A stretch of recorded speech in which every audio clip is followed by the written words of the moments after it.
অনাচার করো যদি রাজা তবে ছাড়ো গদি।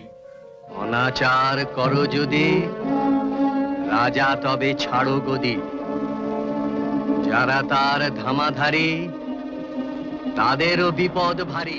দীর্ঘ 15 বছর পর রাজ্য রাজনীতির আবার পালাবদল।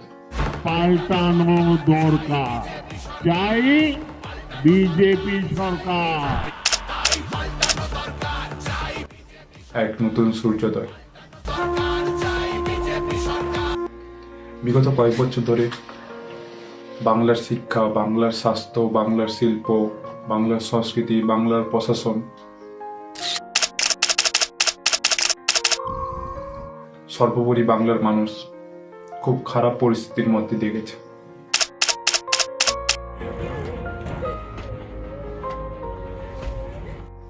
বাংলার মানুষ পরিবর্তন চেয়েছে, বাংলার মানুষ পাল্টাতে চেয়েছে।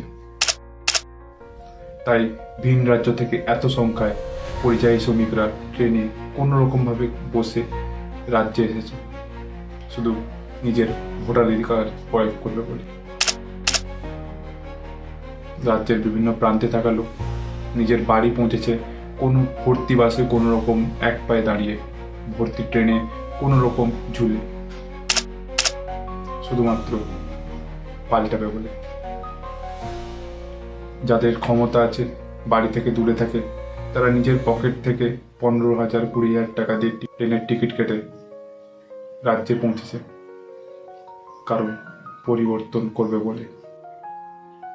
তারা সবাই জানতো যে রাজ্যের যদি ক্ষমতার বদল হয়, এক রাতে তাদের ভবিষ্যৎ পাল্টে যাবে না, এক রাতে তাদের অবস্থার পরিবর্তন হবে না। তাও নিঃস্বার্থে তারা ভোটটা দিয়েছে। এই নির্বাচনটা যতটা না তৃণমূল ভার্সেস বিজেপি ছিল, তার থেকেও বেশি ছিল মমতা ভার্সেস জনতার। মানুষ পরিবর্তন চেয়েছিল, মানুষ স্বপ্ন দেখেছিল এক নতুন বাংলার। তাই এই জয়টা শুধু বিজেপির নয়, এই জয়টা গণতন্ত্রের, এই জয়টা গণদেবতার, এই জয়টা প্রত্যেকটা বাঙালির। স্বাধীনতার পর থেকেই শিক্ষা, দর্শন, সংস্কৃতি, শিল্প, সাহিত্য এবং সর্বোপরি আমাদের এই স্বাধীন চেতা মনোভাব, সব দিক থেকেই বাংলা এগিয়ে থেকেছে। Sisters and brothers of America, দেশকে পথ দেখিয়েছে। जिंदा रहेंगे या तो मरेंगे, कोई बात नहीं है। बात कोई सही बात यह है, आम बात यह है, आखिर में हमारी कामयाबी होगी। हिंदुस्तान आजाद होगा। নেতাজি সুভাষচন্দ্র বোস, স্বামী বিবেকানন্দের এই বাংলা যেন তার আবার স্বর্ণময় ইতিহাস ফিরিয়ে আনতে পারে। বিজেপির কাছে তাই পশ্চিমবঙ্গ শুধুমাত্র আরেকটা দখল করে নেওয়ার রাজ্য নয়, একটা বড় দায়িত্ব। বাংলার মানুষ যে স্বপ্ন দেখেছে, আশা করি এই সরকার তা পূরণ করতে সক্ষম হবে। যথা যথা হি ধর্মস্য গ্লানির্ভবতি ভারত, অভ্যুত্থানং ধর্মস্য তদাত্মানং সৃজাম্যহম, পরিত্রাণায় সাধুনাং বিনাশায় চ দুষ্কৃতম, ধর্ম সংস্থাপনার্থায় সম্ভবামি যুগে যুগে। যখনই ধর্মের অবনতি হয়, অধর্ম বেড়ে যায়, তখনই ঈশ্বর অবতার গ্রহণ করেন সৎ মানুষকে রক্ষা করার জন্য, দুষ্টের দমন করার জন্য এবং ধর্মকে পুনঃপ্রতিষ্ঠা করার জন্য। 2021 সালে ভোট পরবর্তী ও ভোট কেন্দ্রিক উত্তেজনাতে প্রায় 50 জন বিজেপি কর্মী মৃত্যুবরণ করেছিল। শুক্রবার দুপুরে সুরজিৎ সরকারের বাড়িতে ঢুকে মারধর করার পর আবার রাতে আসবো বলে হুমকি দেয় তৃণমূল আশ্রিত দুষ্কৃতীরা। অভিযোগ ওঠে তৃণমূলের দুষ্কৃতীদের বিরুদ্ধে। নিহত হয় চিল্লু গ্রামের বাসিন্দা দেবব্রত মাইতি। তাদেরকে খুন করা হয়েছিল। তৃণমূলের নেতাদের অত্যাচারের কথা কুশক্ষেত্রপালের মহামান্য আদালতের কাছে অনুরোধ করেন যেন সঠিক বিচার পায়, তবেই ছেলের আত্মা শান্তি পাবে। দুপুরে 23 বছরের আকাশকে গুলি করে হত্যা করে দুষ্কৃতীরা। প্রতিনিধির ওই স্থানে গত 25শে এপ্রিল রাতে কলেজ ছাত্র অনুরাগ কুমার সাউ দুষ্কৃতীদের ছোড়া বোমায় নিহত হয়। কেন মেরে দিল নির্দোষ ছেলেকে, এইটাই আমিও জানতে চাই, পাড়ার সবাই লোক জানতে চাই। তাদের পরিবারের মহিলাদের একাধিক ধর্ষণ ও গণধর্ষণের শিকার হতে হয়েছিল।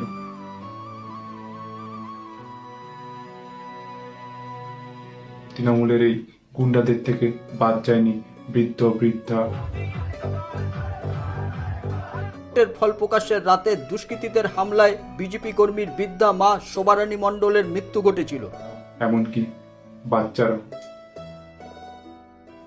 মালদাতে একজন সংখ্যালঘু শিক্ষক মাত্র 15 বছরের একটা মেয়েকে ধর্ষণ করে, মাত্র 15 বছর, যার ভোটার কার্ড অব্দি হয়নি। দোষ শুধুমাত্র তার পরিবার বিজেপি করে বলে। বছর ভোটের আগের থেকেই তৃণমূলের গুন্ডা নেতারা আর দিল্লির বাবা কাকে বাঁচাতে আসে আমি 4 তারিখ দেখব। আমরা ঘাড় আর মেরুদণ্ডটা ভেঙে এদের ভোকাট্টা করে বলো হরি হরি বল। 4 তারিখ কলকাতায় থাকবেন, বেলা 12টার পর দেখা হয়।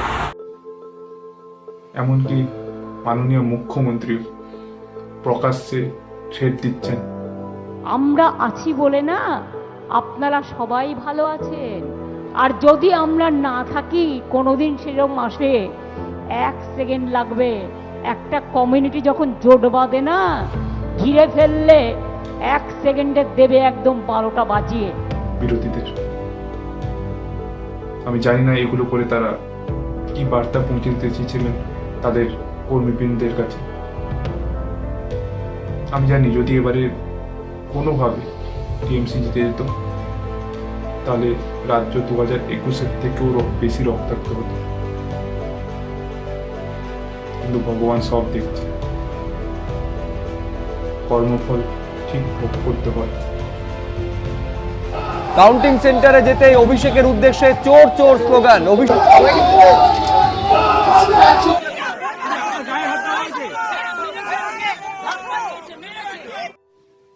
আজ তাদের এই ঔদ্ধত্য শেষ হয়ে গেছে। মানুষ তাদের শিকড় থেকে উপড়ে ফেলে দিয়েছে। কিন্তু বিজেপির সকল কর্মীবৃন্দ, সকল কার্যকর্তা ও সকল নেতা নেত্রীদের কাছে আমার হাত জোর করে অনুরোধ, আপনারা বাংলাটাকে বাঁচান। রক্তের বদলে কোনদিন রক্ত দিয়ে কিছু বদলানো যায় না। আমি জানি আপনারা অনেক ঘাম ঝরিয়ে, অনেক রক্ত ঝরিয়ে আজ এই দিনটাকে দেখছেন, কিন্তু এই নির্বাচনটাই ছিল পাল্টানোর। এই নির্বাচনটা ছিল এই পরিবর্তনের। মানুষ পরিবর্তন চেয়েছিল, তাই আপনাদের আজ সিংহাসনে, রাজ্যের সিংহাসনে শুভেন্দু অধিকারী ঈশ্বরের নামে শপথ করিতেছি যে বসিয়েছে। তাই আপনাদের অঙ্গীকারটা যেন বদলের হয়, বদলার নয়। অধর্ম দিয়ে কোনোদিন ধর্ম স্থাপনা হয় না, আগেও হয়নি, আর কোনোদিন হবেও না। আবারও বলছি, আপনারা অনেক ঘাম, অনেক রক্ত ঝরিয়ে আজ এই দিনটাকে দেখছেন। আনন্দ করুন, উল্লাস করুন, উৎসবে মাতুন, কিন্তু তা যেন রক্ত দিয়ে মাপতে না হয়।